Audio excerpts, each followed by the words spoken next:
Hello and welcome to this year's 2024 Planner Stack video. I think this will be filmed a little bit better than last time because I'm using my phone instead of Zoom, so we'll see how that goes. Very excited to share with you the planners that I have decided to use for 2024. So with that, we'll go ahead and get started. All right, kind of have to put them next to me on a bench here. The first planner, kind of my main squeeze, what I plan on using the most in 2024, is a Hobonichi cousin, as I've been using currently. I used it in the beginning of 2023, I used it at the end of 2023, and I do plan on using one as well next year. The layout just works really, really well for me, and so I'm not going to mess with what has been so functional. I did purchase this beautiful denim cover, which feels amazing and natural and beautiful, and I'm just really looking forward to using that next year. I do feel like there's a little bit of a theme in the colors and the different things that I've chosen to use, so this fits in beautifully. And I did buy the avec version of the planner, which means it's only 6 months at a time. I've got January through July sitting here. I've already put tabs in it, and then I have, January through June, and I have July through December right here. But for the January to July part, I find that, there's room for something else in this. And so I have decided to have my kind of overview for the year. This is an Ashley Shelly monthly planner. This is the Amanda's Favorites collaboration. And this is where I put all the big stuff that's happening so I can really see the whole month at a time, separate from my weekly system. That way I can kind of have that global view at the same time if I really need to, and just a really easy portable reference. And so that is just going to get tucked in the side like this into the cover. And then that fits in super nicely and closes up and isn't too thick, or too heavy. So excited to use that for kind of my main planning. Then we have my tried and true 5-year planner, which is the Hobonichi 5-year in the A5 size. You can see this planner has gotten a lot of use over the past few years. Not every single day has 3 days worth of stuff in it, but a lot of them do. I feel like ooh, it's upside down. That's kind of funny. Sorry. But yeah, you can see just lots of use, lots of fun with this planner. I like to, obviously, you can see I can paste in a lot of pictures of my kids, etc. Some days have 3 entries, some days have 1, but they pretty much all at least have something on them, and a lot of them do actually have 3, which is kind of fun to see. And I'm excited to add year 4 onto this. So you can see it's getting a little chunky as I paste in pictures, but not unmanageable. And I think this will last me the full 5 years. So super excited to continue with that. All right, next we have something a little bit different. So I have talked in the past about liking to have a goals notebook that I keep my annual goals, my seasonal goals, my monthly goals. Here is what I was using in 2023. This is an Erin Condren system, and it is a monthly notebook. I think it's a great product. And for example, let's pick February. I would be able to set up my dashboard for the month with a picture and my goals and things like that. And then there's pages in between, which sometimes I would leave blank. Sometimes I would be able to put lists and stuff in them, etc. I was tracking my reading in here. You can see, I don't know, let's pick a month. I was tracking the pages of different books that I was reading. There was October. Anyway, I really like having this kind of separate from my planner because it's really more about kind of long range goals, and I don't know, I just enjoy having them somewhere else. But for 2024, I have decided that I am going to switch to using this cloth and paper disc bound to keep track of my annual goals and try to build up some kind of evergreen paper content that I'd want to have year after year. So for example, I've already put in here, sorry, that's the back end. I'm not used to doing this on video.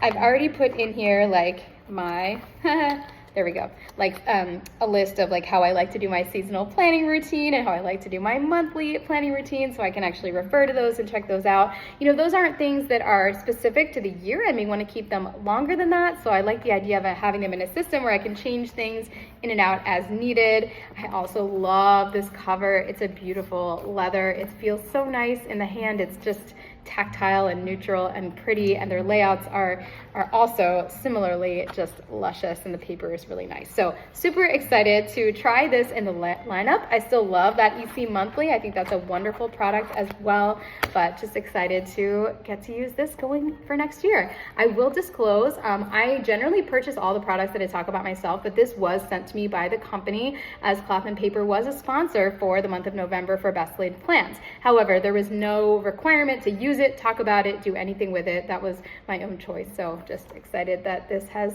kind of earned its own spot in the lineup for next year.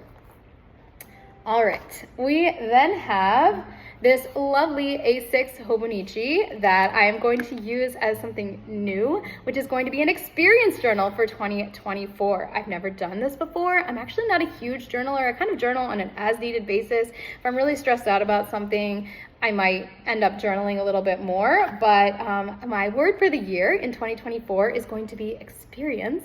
And with that, I thought it would be really, really fun to try to record an experience daily, something that moved me, something that felt important, something that I noticed. And I do think that by having this as a goal, it's gonna help awaken me to some of those experiences that might have otherwise gone unnoticed. And I'm just fun to play, I think it'll be just fun to play around. And I like that the pages of this journal are really small, so there's not a lot of pressure. I could write like 3 words and the page would essentially be full, and that's probably what I'm gonna do sometimes. I also am forbidding myself from putting any, like, I don't know, stressful type pressure on this, stressful energy. If I miss a day, I am totally cool with, like, you know, just moving forward and seeing what I can put after that. So not gonna stress out about blank pages or make this into anything more than it is supposed to be, which is something fun and to enhance my experiences in 2024. The cover, by the way, is so pretty. It's a Hobonichi cover. I think it was called Hollyhocks. It's a Liberty fabric. The color is just, it like glows in real life and on screen. So really, really love it. All right, moving forward, I have one more, and that was actually sent to me, some kid stuff in the background. I'm gonna keep filming because that's how we roll around here. This is a Muji A5 size planner that was sent to me by one of my college friends, and I'm gonna use it to write down our meal plans for the week and put my shopping list on this side, because I just feel like it would be really, really fun to kind of have a year's worth recorded of our dinners and stuff, and then maybe I can use it for reference or highlight the things that everyone actually really liked and ate, and that way going forward I'll have this fun record and, you know, general place to use when I sit down to create my shopping list. Just kind of creating more of a ritual out of something that was already a ritual by having everything in one place. And that is it for 2024. I guess I will also give a special shout out to the fact that I did order kind of a replenishment of my pen collection recently. I do have a lot of pens.